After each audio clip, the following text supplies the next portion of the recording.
Okay. Good to see you again today. Shh. If anyone needs a copy of the syllabus or a class entry code application, there's some up here you can pick up after class today. Okay, today we're going to talk about demand and supply, the first lecture on demand and supply. Demand and supply is a concept that is pervasive within our psyches. Everyone in our society has a concept of demand and supply. And this is actually one of the most important things that economics as a profession has contributed to the world. It's an astonishing theory of how prices and output levels are determined within free markets. In fact, it's so pervasive in our psyche, people say all the time, oh, it's just a matter of supply and demand. We forget that somebody had to come up with this at one point and think of things in this particular way. It's a great example of how theory, that is, stripping away things that are irrelevant, focusing on things that are the forces that we're interested in, can truly affect and influence the way you think about stuff. Okay? So it is pervasive in our society, this concept, and yet it is exceedingly poorly understood.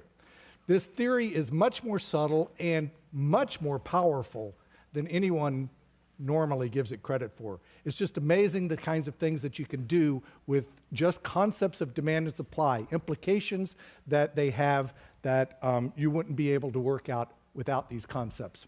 So what I want to do today is give you an example of that. Start from the beginning. What is demand? What is supply? How do they work together? And then an example of how you can get some implications that you might not have thought were something that could come from such a simple theory. And today we're going to use a continuing example of salmon. That's the little fish I drew up here. You might think that's a silly example, but it's not. Salmon's a huge industry, especially in the West Coast. There's a lot of money associated with it. Also, it's a very big issue for environmental issues. I think this last year, 2011, was the first year in about 8 in which we've had actual free fisheries for salmon off the California coast. Prior to that, for various reasons, parts of the fisheries have been closed off for part of the season or all of the season because of reduced salmon populations. And every year we have to go through this thing of examining whether we can continue fishing for salmon. Also, I don't know, how many of you know about the Columbia Snake River? Has all these dams, and they actually have built little ladders for the salmon to go up to pass the dams. I mean, this is a tremendous amount of money we're spending just to make sure salmon can continue to be alive. And those dams actually don't work as well as a free-flowing river, and so there's constantly proposals being put forth by the government and local people to remove some of the dams along the Columbia Snake. It might actually happen. Okay, so that, shows that this is an important topic. But we're going to start from the beginning. Demand and supply essentially creates two groups of people that the more you can think of them as being separate, the better your thought process is going to be. There's the people who buy goods, and there's the people who create and sell the goods. Okay? Obviously, you can be both, but it's easiest to think about it separately. So let's look at demand first, then supply, then put them together. Okay, so the idea with demand is it's a hypothetical construct. This is important to recognize. This is a theory, and it explains things by asking hypothetical questions, getting answers to them, and describing what the implications of that are. The first thing you ask for the demand is, if the price were a certain level, it's not necessarily at that level, but if price were at a certain level, what is the quantity that people, consumers, would buy of the good, would be willing and able to buy of the good? And where's my little pointer? I think that's it. There. So what I've done here is ask that hypothetical question for three different prices. If price is $8, we don't know what the price is yet. This theory is going to explain what the price will end up being. But if the price were $8 per pound, then 12,000 pounds would be purchased by people at that price. Okay? If the price were $6, you'd sell more because it's cheaper now. People would buy more salmon and less other fish. They might switch over, instead of buying chicken, buy salmon for dinner. And so there's going to be an increase in the amount that people are willing to buy at that price. And at a price of $4, people buy even more. Okay? So what we can do is just graph those points. And they're graphed in a particular way. We'll find later in the class that this is actually the opposite way of what would make sense mathematically, but it makes sense intuitively, so we're going to do it this way. Put price on the vertical axis, so it's price per pound. You put quantity on the horizontal axis, which is the quantity. And then you say, ask your question, at any given price, what is the quantity that's going to be purchased at that price, that people would be willing and able to purchase of that good at the price? So the first point we saw was a price of $8. The quantity is 12, and this quantity is measured in thousands, so we don't have to put all the trailing zeros. That's one point. The next point is at $6, you would have 18, and $4 for 24. We could have asked this question, and the theory behind this is that we essentially would implicitly ask this question for every single possible price. And so we would get these 3 points, but all the points in between them. Let's draw a line that connects all those points, and that now includes all the points, including these 3, but everything in between them and extending beyond them. Okay? So it just tells you at every given price, what is the quantity that would be purchased at that price. This is called the demand curve. I've drawn it as a line just because it's easier to draw it as a line. Generally, you wouldn't think that a demand curve is a straight line. It could curve. That's why it's called a demand curve. And we're going to talk later in this class about why it would be curved and what the implications of that are. Okay? But it's easiest to just draw it as straight. It gives the quantity that consumers buy at each price. And so you start on the left-hand side at price, read over to the quantity, and it gives you the quantity that people would buy at that price. Now, as I've drawn it, it's downward sloping. If you look at it and you try to put a ball up here, it would just roll right down. Okay? That's what's meant by downward sloping. The other way to think about it that is more important or more fundamental is that if you change the price of the good, the quantity that is demanded would go in the opposite direction. So if you lowered the price, okay, what happens to quantity is that the quantity actually increases. The quantity that people are willing to buy increases. This is what you would expect, that you would expect that as the good gets cheaper, more people are willing to buy it than otherwise. Okay.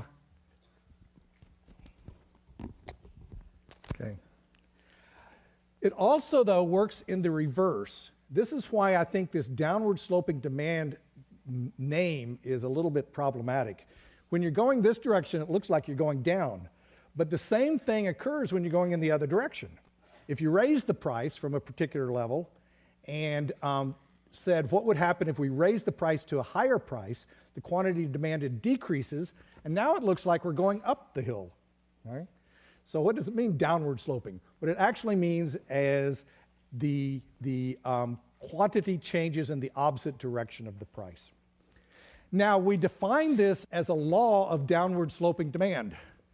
What that means is that in nearly all instances, you expect demands for goods to be downward sloping. In rare, exceedingly rare instances, it's possible that an increase in the price of the good could actually increase the demand for it. But it's exceedingly rare. Usually, that's not the case. Notice that this is the demand for a given good. That means holding all characteristics of the good constant. So usually, if you think the demand curve is upward sloping, it's because you're actually not holding all the characteristics of the good constant other than just price. Okay.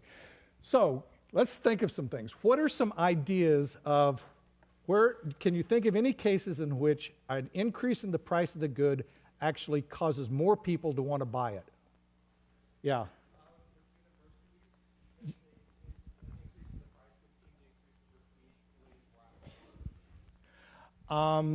Yes, and in fact, what you said, okay, I'll repeat because you can't hear everything. The example was universities. If you increase the price, then it increases the prestige of the university, and more people want to go there. Okay, that is true. That as you increase the price, the demand will rise, or perhaps true. But notice what the reason was. It's because a characteristic of the university has now changed. It's now more prestigious. So nearly always when you think that the demand curve is upward sloping in this particular fashion, it's because implicit in the explanation is something else is changing about the good. In this case, the good is not the same. It's more prestigious. So that's one example. What's another one? A very popular one, yeah. Mostly like cars, luxury cars, premium cars, or jewelry is due to conspicuous consumption. So people might be thinking, oh, this person bought it, and even if the price increases, they will still buy it to increase their own personal esteem. Right. So they're a car that's more prestigious. If you raise the price of it, it becomes even more prestigious, and the demand could increase. That's true for some cars. I don't know who would buy a Bentley for $300,000 if it weren't for the self-image that comes from it. But again, what's happening there is, as you raise the price, it becomes more prestigious. If a Bentley costs $25,000, no one would buy it because it's like too huge to park. It's raising the price, giving it that prestige. So what's happening there again is you're changing the quality of the good. You're changing the good. This is important. One other example that's really popular, yeah, stocks. It is quite often the case the price of stocks go up. This is what created the huge boom up till 2008. The stock price of stocks go up. Everyone thinks that means they're going to continue going up, and so they want to buy even more stocks. Everyone gets onto the bandwagon. But again, what has happened there is our concept of where the stock price is going to be in the future has changed. The price going up now makes us think it's going to go up in the future. If it didn't go up now, we wouldn't think it's going up in the future. So again, that's a characteristic of the good, our perception of its future value that is changing. If you take away all those instances, there are practically none. You will learn in 100A, when you take that class, of one particular kind of good for which there's actually an upward sloping demand curve, but it's exceedingly rare. And it's important to think through these things. I like these examples because it helps you to understand what exactly we're talking about with demand. You really need to think through these examples. So I'm glad for all these suggestions here. Okay, now, what I've talked about so far is the demand curve given for one particular good with characteristics of that good and just changing the price of the good. So that's the only thing that's changing. What if something else in the economy changes other than the price? There's all kinds of things that affect what people buy. There's all kinds of things that affect why we choose one good over another good. If any of those things change, then that's going to affect the demand curve. For example, if we all have higher income, somehow we get more income, then the demand for salmon, which is more expensive to eat than most foods, probably rises. What that would mean is at any given price, what used to be the quantity demanded is now going to be higher because more people are going to be buying it at that price. So a change in the price of the good is represented, as I've described, by the demand curve itself, okay? But a change in anything else in the economy that affects how people decide what to buy is represented by a shift of the entire curve, okay? So here's an example of where it shifts out. Anything that affects what people choose to buy is going to affect the demand curve. So the demand curve is best thought of as existing at a point in time and then can be changing over time. If a report comes out showing that salmon has higher levels of mercury than we had previously thought, then people will quit buying it so much and the demand curve will shift in. What's another example of something that would cause the demand curve to shift one way or the other? Yeah. Yes. If the price of, say, maybe that's, yes. Here, if the price of halibut goes down, then you might buy halibut at the store instead of salmon, and so the demand for salmon comes in. So it's mainly income, prices of alternative goods, that's what we've shown here, and our sense of the quality of the good itself, which in this case, the example I was giving was our sense of the health benefits from it. Okay? So any of those things changing can change the demand curve. Okay, so just to be very clear, we use, there's a crucial difference in the use of a preposition when we talk about movements of demand, changes of demand.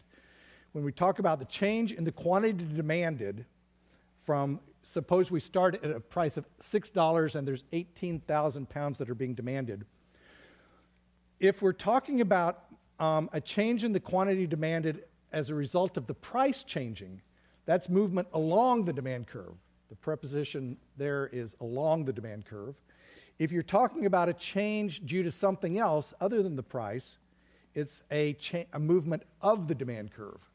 So you have two types of movements, a movement along the demand curve or movement of the demand curve. And it's, even though it's just a preposition and it sounds a very small difference, it's a crucial difference in how the analysis will play out and whether you'll get insightful results or nonsense from your analysis using demand and supply curves. So keep those changes in mind. Okay, so that's the demand side. Then we have the people who are supplying salmon. For wild salmon, these are people that go out on boats and usually trawling boats and harvest the salmon from the seas. And they decide whether to go out, whether it's worthwhile, and their decision is based on what they think they're going to be able to sell the product for. Okay? So if the price is relatively high at $8 a pound, then you'll get lots of people going out and deciding to spend the time necessary to catch salmon and bring it into port and sell it. If the price dropped to $6, then those people would be less willing. Some of them would decide, well, it's better to do something else with my time, fish for some other fish, or not go out at all and work at some other job. And the result would be that there's fewer amount of this salmon provided by the people who are supplying it. And similarly with four. So you do the same thing here. You graph them with price on the vertical axis and quantity on the horizontal axis. Okay.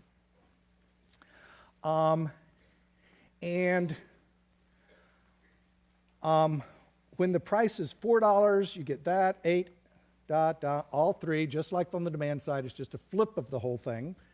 And the curve that connects all those is called the supply curve. It's the, gives the quantity that firms provide at each price. Now, we do not have anything equivalent to the law of downward sloping demand that applies to the supply curve. It is quite possible that the supply curve is flat.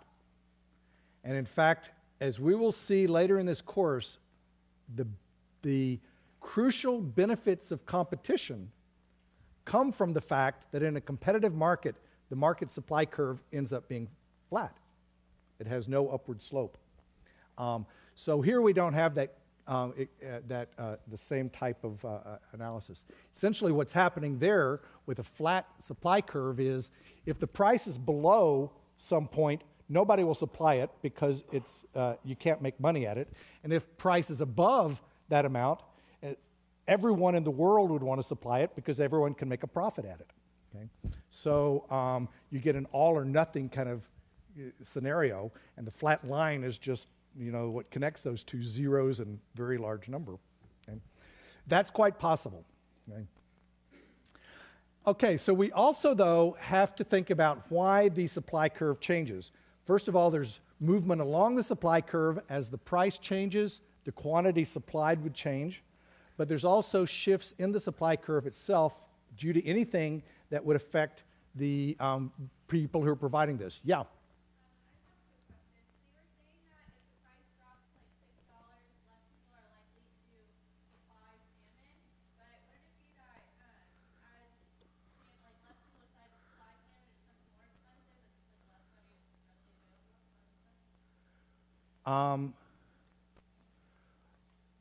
If the price dropped to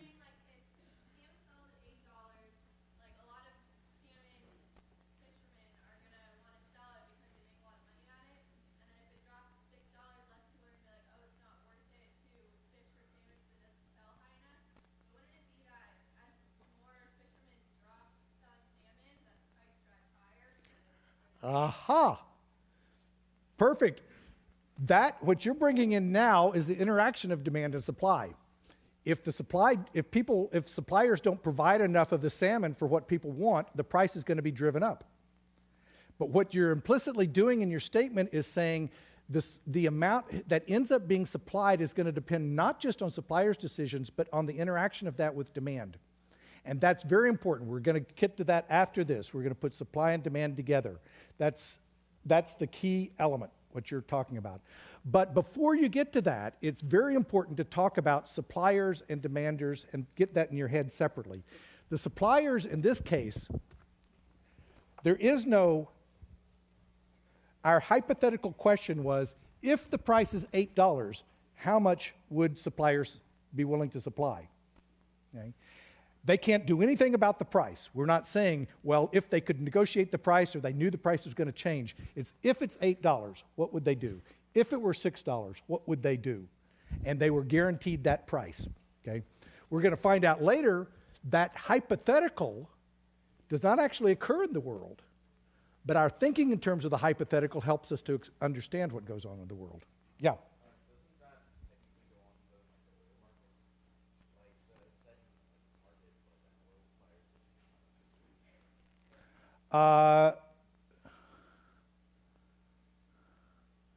Let me get into the demand and supply interaction and then show how that's probably, we actually have, next lecture, we're going to have a whole thing on oil prices. So let's defer that, okay?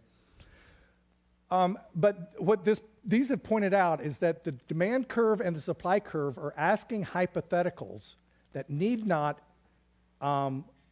end up activated in the economy. It's saying, if the price is $8, what would consumers buy?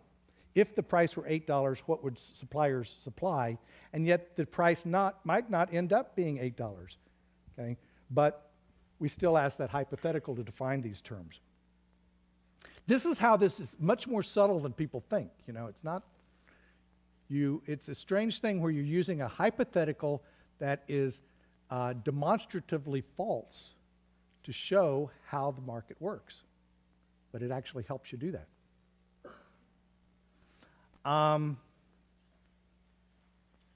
Okay, so now the shifts in the supply curve. What you want to do here is the same thing as on the demand curve, but think about what affects suppliers' decisions. Things that affect their decisions on how to produce this good or how much to produce is what's going to shift the supply curve. So again, you want to switch your thinking to the supply side and what affects them. Well, suppliers, the main thing that affects them is the cost of going out and doing their business. And if they can't get a high enough price to cover their costs, they're going to not do it. So for example, if the cost of motor fuel to power these boats goes down, there's going to be more people willing to go out because they're going to make more profit at any given price. So at any given price, whatever profits people were making before, now with a lower price of oil, they're going to make more profits and more people are going to be wanting to go out getting those profits. So there's going to be an increase in the supply of the salmon when the cost of producing it, of supplying it in this case, goes down. And if bad weather occurs, something that's not technological or economically related, but just does affect people's decisions, that would cause an inward shift. People don't want to go out when it's dangerous to be out on the seas. And so there's going to be an inward shift in the supply curve.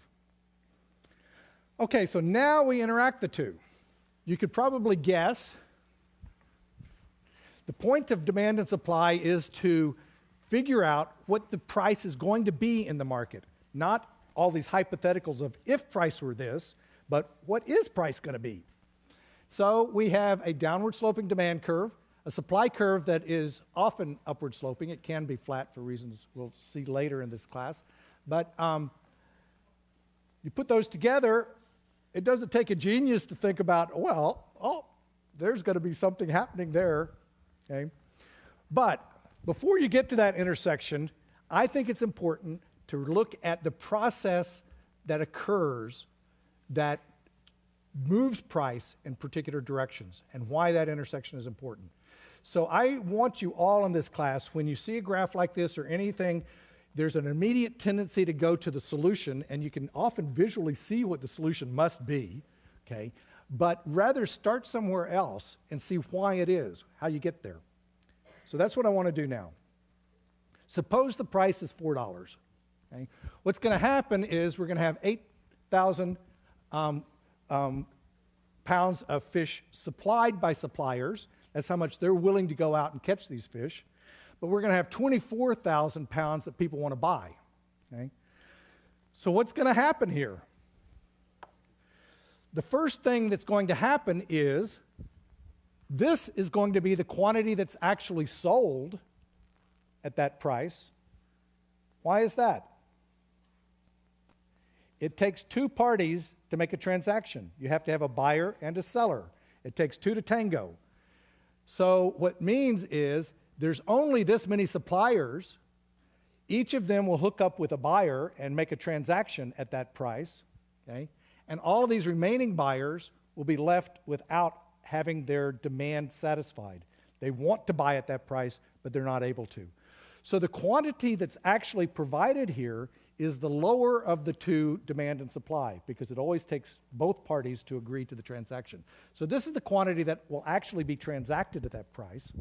And what will happen is there will be a latent demand, excess demand for the good at that price. There's going to be this amount of the good that could have been sold at that price if anyone had actually provided it, but no one did. Okay? The suppliers didn't want to provide that much. They didn't want to go out that long and go fishing. Okay? And so we have a shortage of the good, people wanting to buy the good more than are able to buy the good. And what happens with a shortage? In every market that you can think of, somehow a shortage translates into increased prices. We can try the hardest way we can to avoid that. There's price controls, but inevitably it somehow happens. There's price control on rent control in Manhattan on apartments. Well, what happens? You get these side deals between the manager and, there's some way in which it happens. What happens is, you can think about this kind of in a weird process. If the boats come in to, say, Fisherman's Wharf, and they say, oh, we got lots of people wanting to buy our goods, each person who's selling salmon could say, well, if you buy it from me for $4.50, I'll sell it to you, and at least you'll get it rather than not having it at all. Okay? And so the suppliers will raise their price, knowing that they'll still be able to sell it at a high price at $4. So even though the price now currently is $4, there will be a tendency for the suppliers to try to raise their price and convince buyers to buy it from them rather than do without, which they'll find some that do that. Or if you're out there at Fisherman's Wharf and want to get salmon because you're planning to have a dinner party that night, and you want to be sure to be one of the people who get it, the natural thing to do would be to walk up to a supplier and say, I'll pay you $5 for it. Sell it to me instead of that person. Okay? Both sides of the interaction would put pressure to have prices rise. Yeah? So if more people start selling salmon because there's a shortage, does that shift the whole supply curve, or does it just go slow? This doesn't shift the supply curve. What's happened here is at this price, this is how much people who are selling salmon are willing to go out and catch it and bring it back in for. This is how much people want to buy. And what happens is we have more people wanting to buy than there are being sold, and at the existing price, that means the price won't stay that way. Price will rise. Both parties will place some kind of pressure on price to rise. Either the suppliers will say, if you want to buy it, you got to pay $4.50 from me, and people will buy it from them. When that happens now, what's getting at your question now, is when that happens, what's interesting is, as the price rises, now the price is higher, and more people are going to be willing to supply the good. So that's how the shortage goes away. As the price starts out at $4, and there's pressure on price to rise, as the price rises, both parties bidding it up, the suppliers then start being willing to supply more of the good, and the shortage gets smaller. And what else happens when the price rises? As the price rises, fewer people want to buy it. They might be willing to buy that much at $4, but at $4.50, some of them don't want to buy anymore. And so both sides of this change over time to reduce the shortage until eventually the shortage is gone. So it's not a shift in the demand curve or the supply curve that causes this. Both of them are where they are, and all that's happening is now a price that started out at a particular level, because it causes a shortage, it cannot continue that way. It won't continue that way. And what we have is a change in price, which is a movement along the supply curve and a movement along the demand curve, both of which serve to reduce the shortage.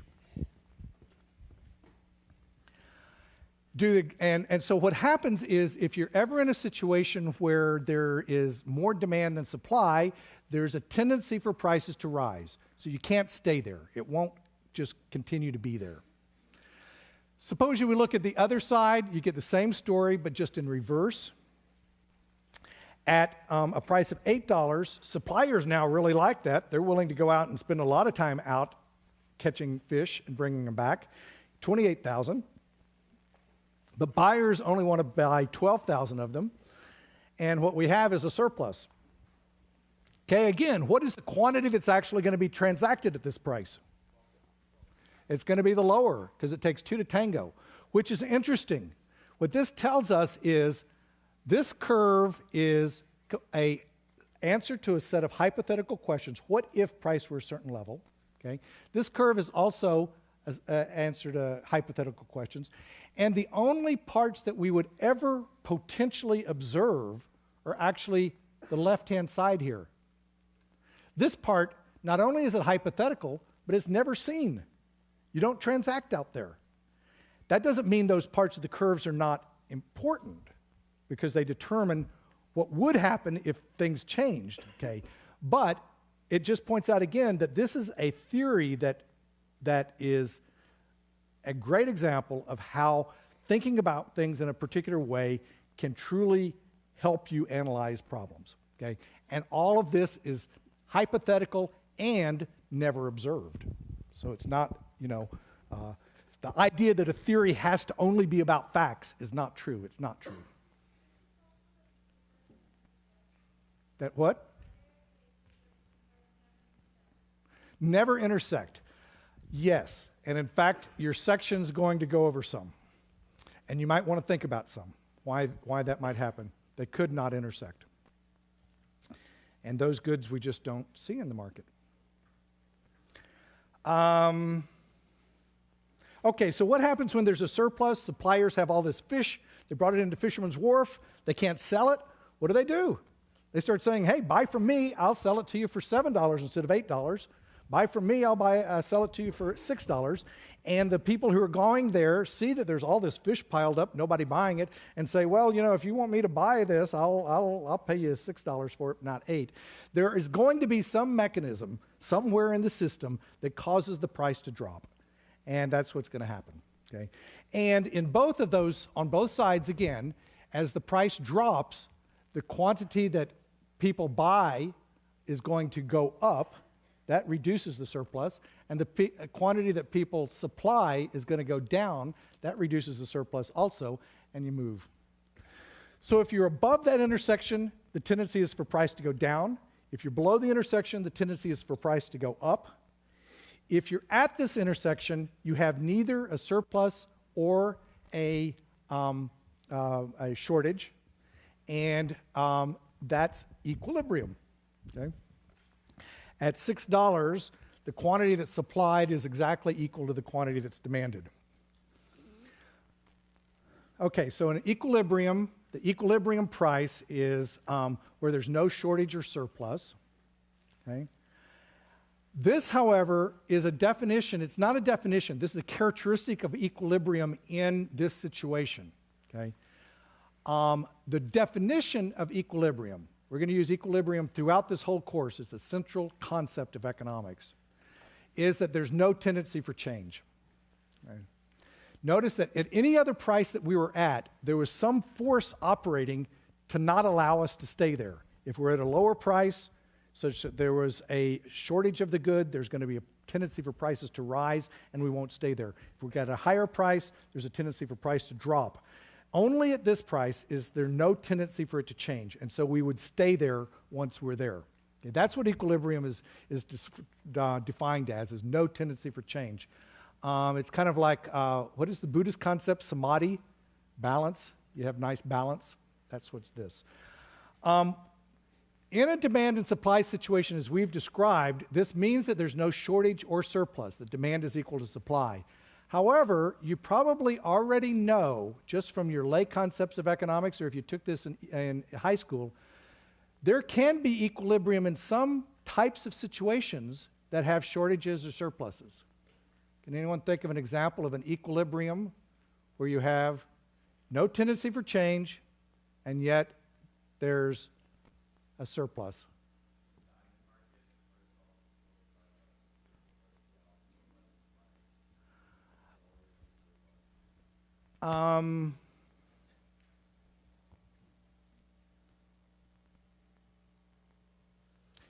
I guess so. You have a surplus. That's a hard thing to think about. A rational supplier wouldn't have a surplus. They'd only produce exactly what they need to sell. The capability of having a surplus makes them able to maintain, whatever.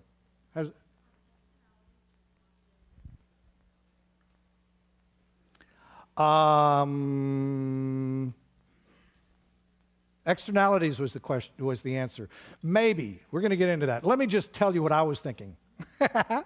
Sorry. Remember Keynesian economics? You can have an equilibrium in the economy with unemployment. You've got an excess of workers looking for jobs and not enough jobs for them all. And you can sit there forever. That's an equilibrium. That's perhaps what we're in right now with our 9.1% inflation, unemployment. That's an example, and the whole genius of the Keynesian analysis of the macroeconomy was how you can have an equilibrium, no tendency for change, with surplus labor. Okay? And that's the major topic we're going to get to in macroeconomics. But the point here is simply you want to look at equilibrium as no tendency for change. That's the insightful way to look at it. You work through the system, see if there's no tendency for change, then that's the equilibrium. And then it might be that that means no shortages and no surplus, as we have here. Okay, so what happens now to this equilibrium as the demand curves shift in one direction or another? It's relatively straightforward. Suppose there's something going on that causes people to want to buy more salmon.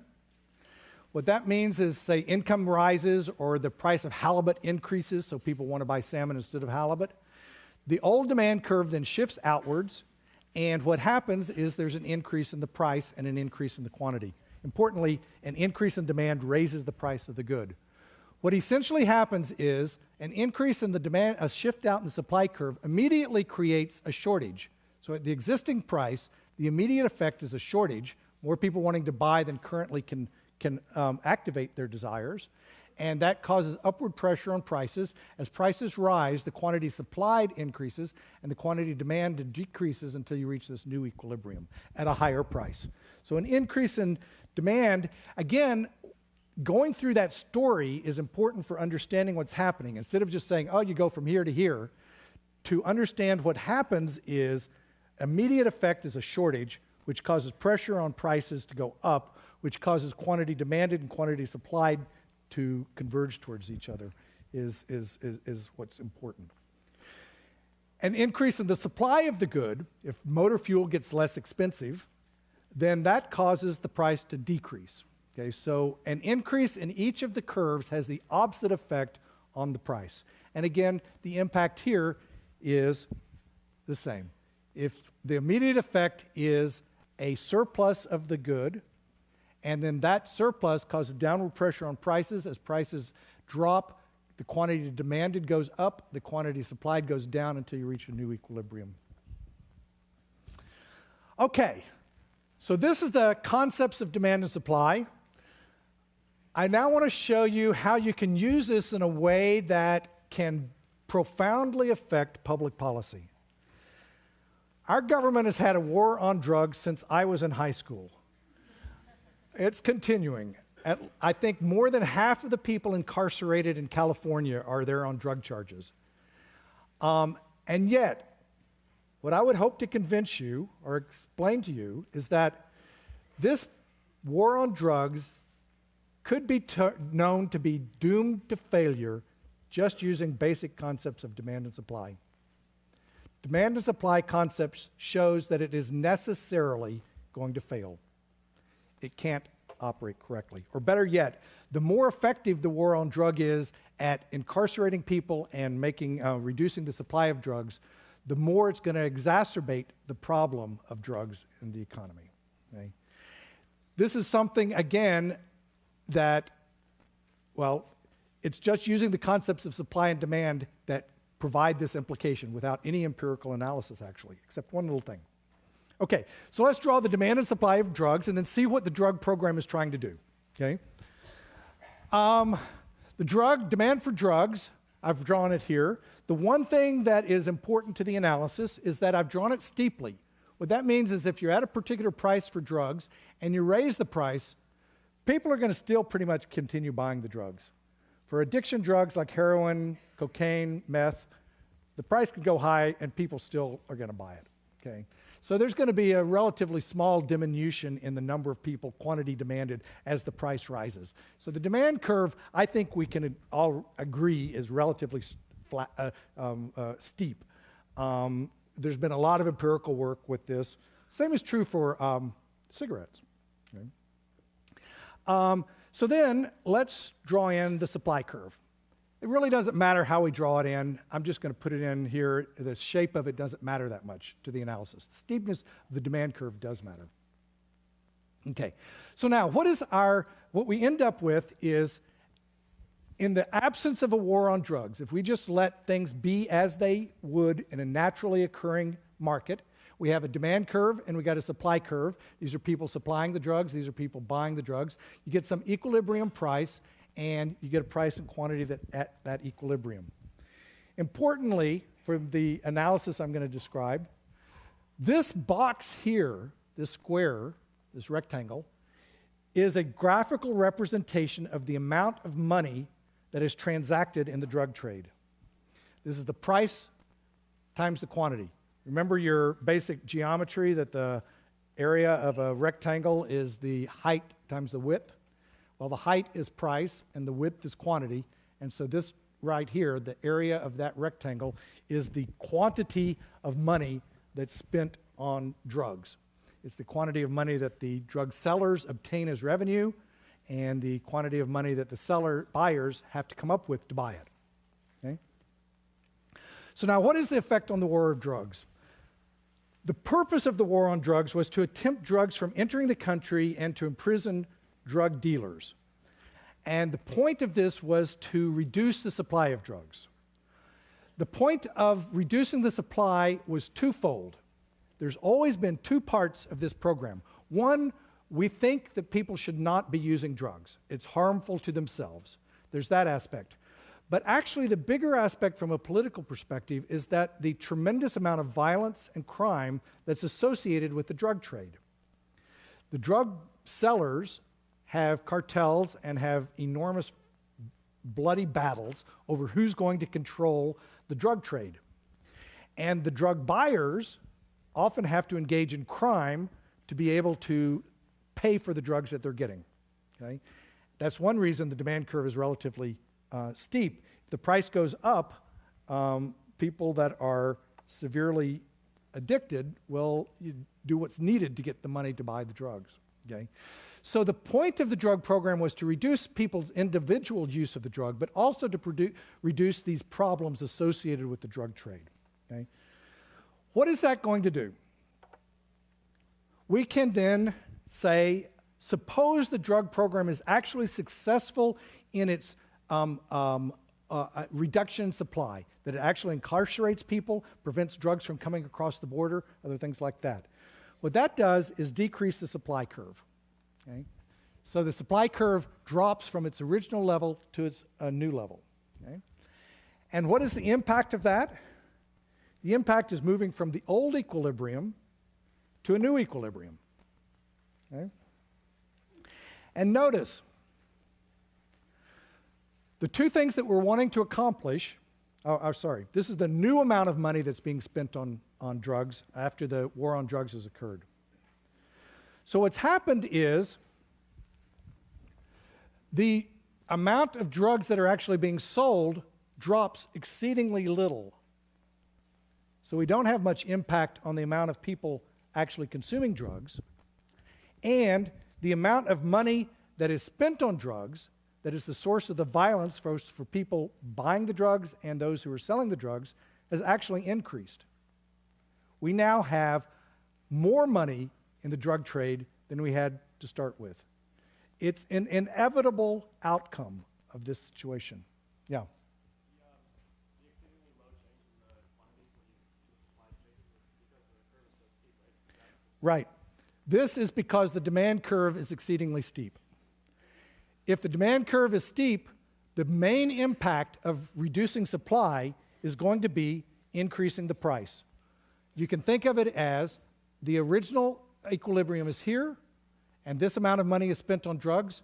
What happens is you incarcerate a lot of people, stop the drug from coming into the country, the supply drops to here, and there's a shortage. What happens with a shortage? The people who have the drugs then can raise the price, make a lot of more money. The people who are wanting to buy the drugs are offering to buy it, sell it to me, I'll pay more money. That causes the price to go up. And notice what happens when the price goes up. When the price goes up, the supply increases because now it becomes more profitable. Whatever people were willing to incur as a risk of getting caught, whatever profit was necessary for to incur the original risk, now the risk is higher, but if you raise the profits, the same trade-off is being made. They now become willing to incur, more people are willing to incur the risk, the increased risk, to supply the drugs. Eventually, price rises high enough to where this quantity provided is practically the same as it was before, just slightly lower. What has happened is the government has increased the cost of supplying drugs such that the prices had to rise sufficiently to warrant people still supplying the same quantity as they had before. So what's happened is we've just incurred a cost on the supply side, which is then borne by the people who buy the drugs, and increase the total amount of money being spent in the market. So the amount of violence actually goes up. Now, the only way you could get out of this, if you truly believe in the war on drugs, is to say that the demand curve is not steep. But I don't think there's anyone who believes the demand curve for drugs is not steep, that you raise the price, people will just quit doing it. Oh, I'll just quit. No empirical research has shown that.